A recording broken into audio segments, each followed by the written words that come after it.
চন্দ্রনাথ চন্দ্রনাথ চ্যাটার্জি। নামটা নামটা ভীষণ চেনা চেনা লাগছে।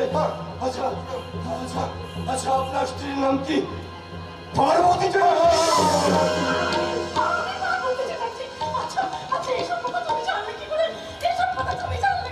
পাচ্ছি না পাচ্ছি না পাচ্ছি না পাচ্ছি না, আমি কিচ্ছু মনে করতে পারছি না।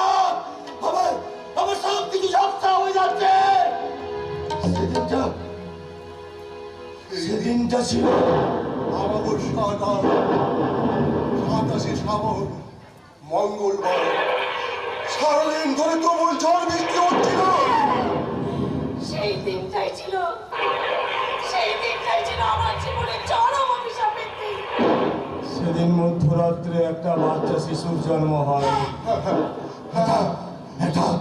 একটা কন্যা সন্তান। তুমি কি বলেছ? তারপর রাতের অন্ধকারে সেই বাচ্চাটা চুরি হয়ে যায়।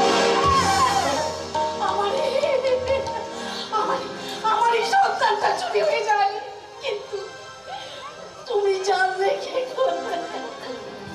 কারণ আমি আপনাদের সেই সন্তানটাকে চুরি করে ওই শয়তানটার হাতে তুলে দিয়েছিলাম।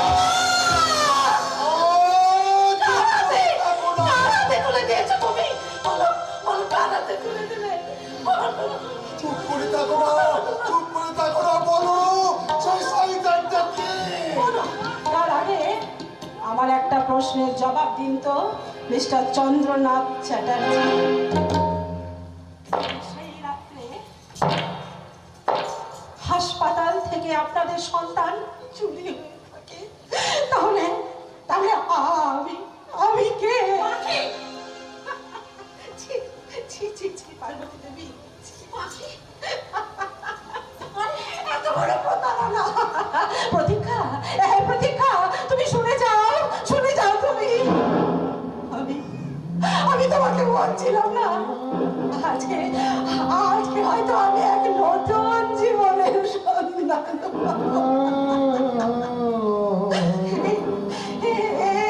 কি তাহলে আমার সেই নতুন জীবন?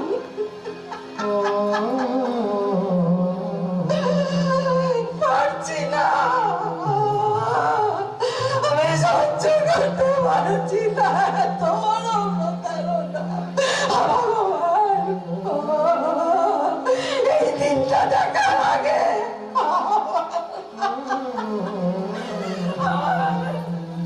মৃত্যু হলো না কেন? এতগুলো বছর ধরে একটা এত বড় সত্যকে তোমরা এমনি করে গোপন করে গেলে। তুই বিশ্বাস করবে? বিশ্বাস? আমার এতগুলো বছরের বিশ্বাসকে তোমরা এক মুহূর্তে অবিশ্বাসে পরিণত করে দিয়ে আজকে আবার কি নতুন করে বিশ্বাস করতে বলছো বলো? আমি কি বিশ্বাস করব? হ্যাঁ, আমি কি বিশ্বাস করব? তাহলে আমি হয়তো একটা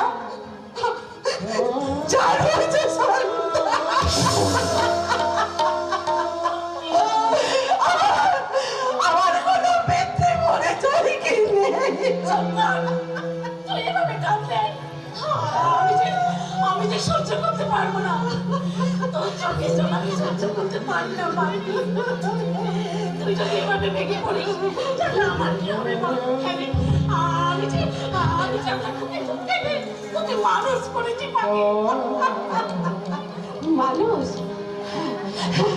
মানুষ করেছো, সে তো দয়া করেছো, দয়া। একটা অসহায় নিষ্পাপ শিশুকে তোমরা খাইয়ে পরিয়ে মানুষ করে তাকে দয়া করেছো, দয়া।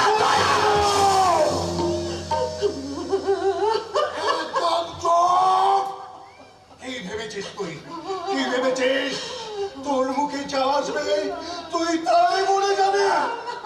স্বার্থপরের মতো শুধু নিজের কথাটাই ভাবলি। এই অসহায় মা বাবার কথাটা তো একবারও ভাবলি না। আমার এই প্রথম সন্তান চলে যাওয়ার পর আমরা ভাবতাম দ্বিতীয়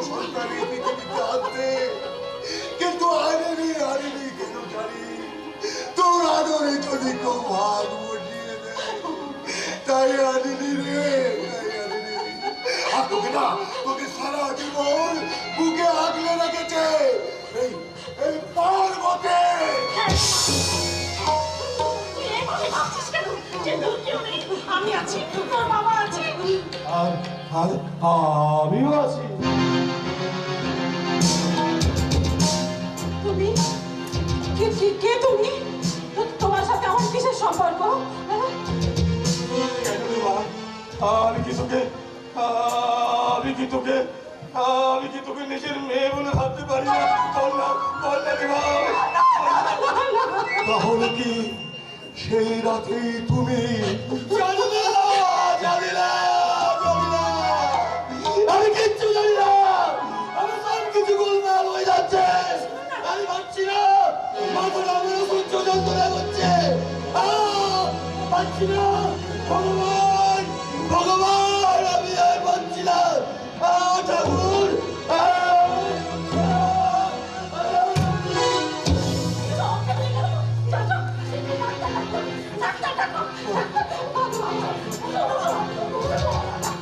দেখো, ওই মানুষটা অজ্ঞান হয়ে গেছে। ও বাবা, বাবা তুমি শীঘ্রই যাও, ওকে আমাদের সুস্থ করে তুলতে হবে বাবা। আমার যে এখন অনেক কিছু ওর থেকে জানা বাকি রয়ে গেল বাবা।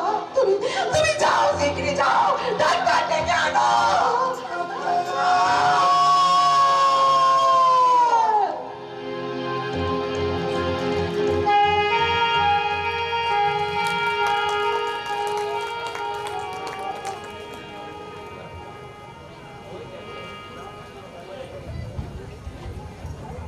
আপনার ধাক্কাটা কি বলুন তো? কথা নেই, বার্তা নেই, সানা একটু পোকার মতন আমার পেছনে পড়েই আছেন। তোমাকে আমি এই অন্ধকারের বন্দিত সাথে মুক্ত করতে চাই বন্ধু। এই অন্ধকার মুক্তি দশা থেকে বের করে কোন আলোর রাজ্যে আপনি আমাকে নিয়ে যাবেন শুনি? সেটা আমাকে এখানে এসে আবার উঠতে হবে ওই রজত সামন্ত কিংবা সত্যপ্রিয় সেই অন্ধকার রাজ্যে।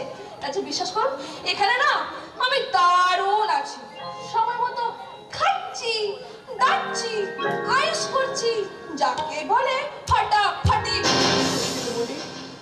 এখানে মানুষের জীবন হতে পারে না। মানুষ হয়ে জন্মেছ এভাবে নরকের কীট হয়ে বেঁচে থাকার জন্য। খোলা নীল আকাশের নিচে দাঁড়িয়ে প্রাণ ভরে মুক্ত বাতাস নিতে ইচ্ছে করে না। এই অন্ধকার জীবন থেকে বেরিয়েছে আবার সুস্থ স্বাভাবিকভাবে বাঁচতে না করে না, কারণ ওসব ভাবনা চিন্তা সালা আমাদের কাছে অনেক কল্পনা মতন, ওই ছাড়ার কথায় শুনে লাখ টাকা দেখার মতন। তাই আমরা কোনো স্বপ্ন দেখি না। আমি তো স্বপ্ন দেখি তোমার মতো অন্ধকারের বন্দি পাখিরা একদিন খোলা নীল আকাশের মুক্ত বাতাসে প্রাণ ভরে ঘুরে বেড়াবে। আর তাই আমি সরকারের কাছে আবেদন করেছি যাতে তোমাকে আমি এখান থেকে বের করে নিয়ে যেতে পারি। তোমার সে আবেদন মঞ্জুর হয়েছে অর্জুনদা।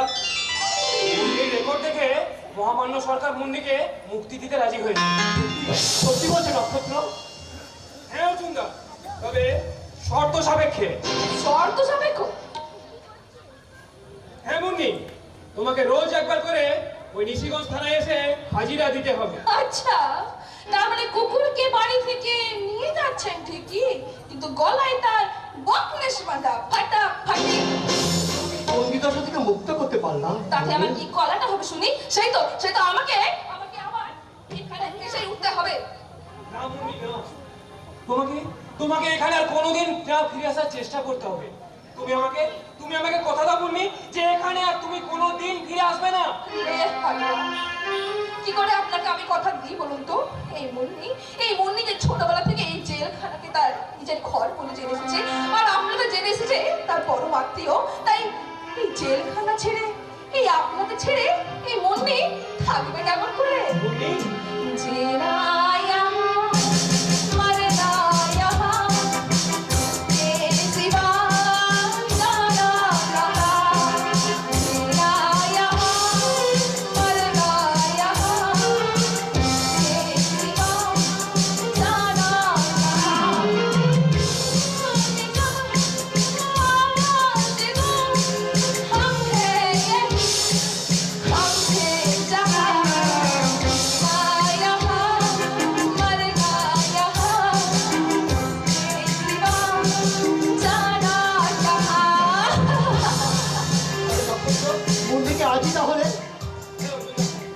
মুন্নিকে আজই আমরা ছেড়ে দেবো, কিন্তু তার আগে তো কিছু ফর্মালিটিস আছে, সেগুলো সেরে নি।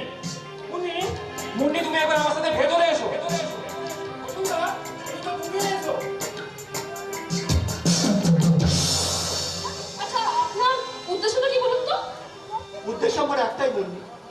রজত সত্যপ্রিয় বিরুদ্ধে উপযুক্ত প্রমাণ সংগ্রহ করা, যাতে ওদের তৈরি করা অন্ধকার জগৎ থেকে আমি নিশিগঞ্জের মানুষ করতে পারি। আর এ কাজে প্রধান সহায়ক হবে তুমি। আচ্ছা, তার মানে তুরুপে দাস? হ্যাঁ মুন্নি, তুমি হবে আমার ইস্কাবরের বিবি। ওই রজত সত্যপ্রিয়র যাবতীয় কুকর্মের দলিল তুমি আমার হাতে তুলে দেবে। আর আগের থেকে ওদের সঙ্গে যুক্ত থাকার কারণে আশা করি তোমাকে আর নতুন করে ওদের মেনে নিতে কোনো অসুবিধে হবে না। লে হালুয়া। তার মানে ওই সালা কি সালা, ওই মহাভারতের অভিবর্ণনা কি আছে তার মতন আপনি আমাকে ফাঁসাতে চাইছেন, তাই তো? বিশ্বাস করুন, আমি কিন্তু আপনার সাথে কাজ করব। কারণ এই প্রথম দেখলাম যে সালা নিজের জন্য নয় অন্যের জন্য কিছু ভাবে, অন্যের জন্য কিছু করার চেষ্টা করে, তাই আমিও আপনার সাথে কাজ করব। সত্যি সত্যি বলছো মুন্নি? সত্যি সত্যি সত্যি। এই মুন্নির জবান ওই ভট্ট লোকের মতন মিনিটে মিনিটে বদলে যায় না। আসুন মেলান হাত, আজ থেকে আপনারা আমার পথ চেয়ে এক। হ্যাঁ মুন্নি, তুমি হবে আমার এ যুগের কুরুক্ষেত্রের অর্জুন, আর আমি হব তোমার রথের সারথি শ্রীকৃষ্ণ। ফাটাফাটি। यदा यदा हि धर्मस्य ग्लानिर्भवति भारत अभ्युत्थानमधर्मस्य तदात्मानं सृजाम्यहं परित्राणाय साधूनां विनाशाय च दुष्कृतां धर्मसंस्थापनार्थाय सम्भवामि युगे युगे।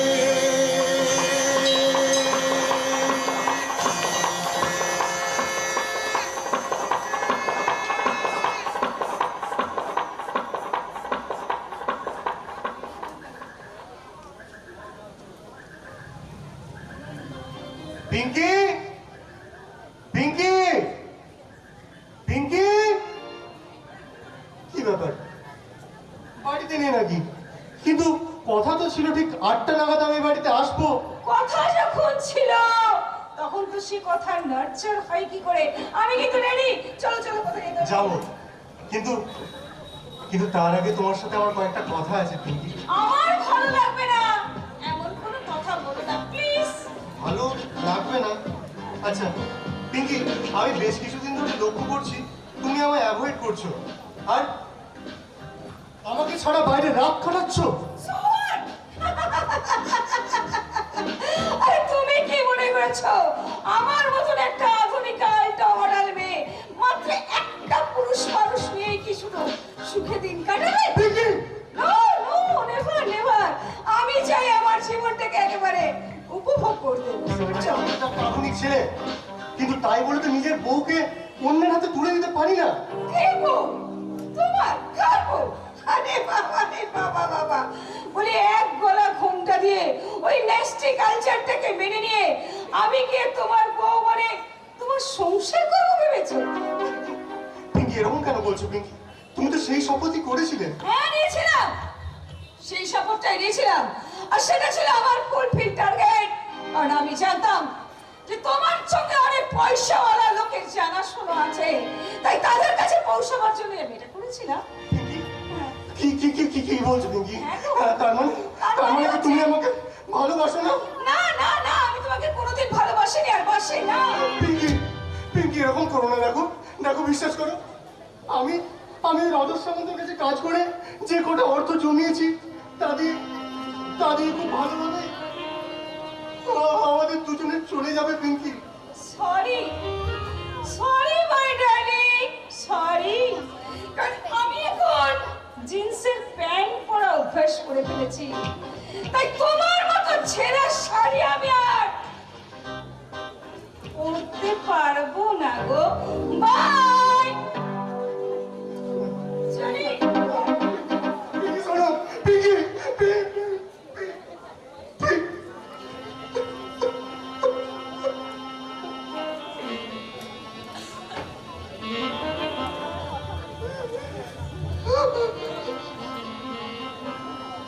হে ভগবান, আমি কি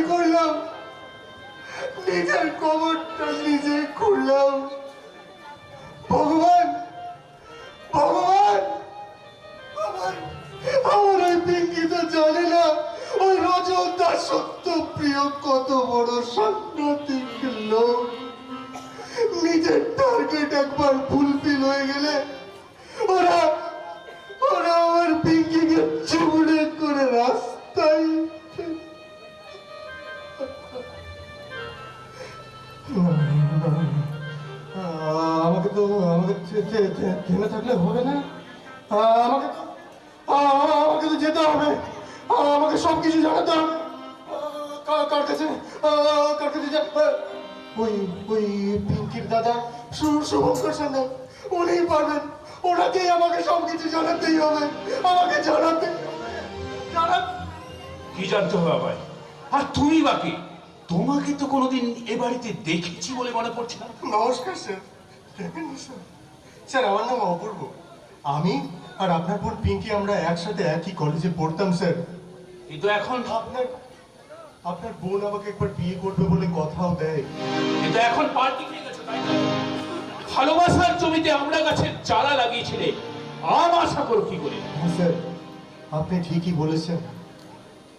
বলেছেন স্যার।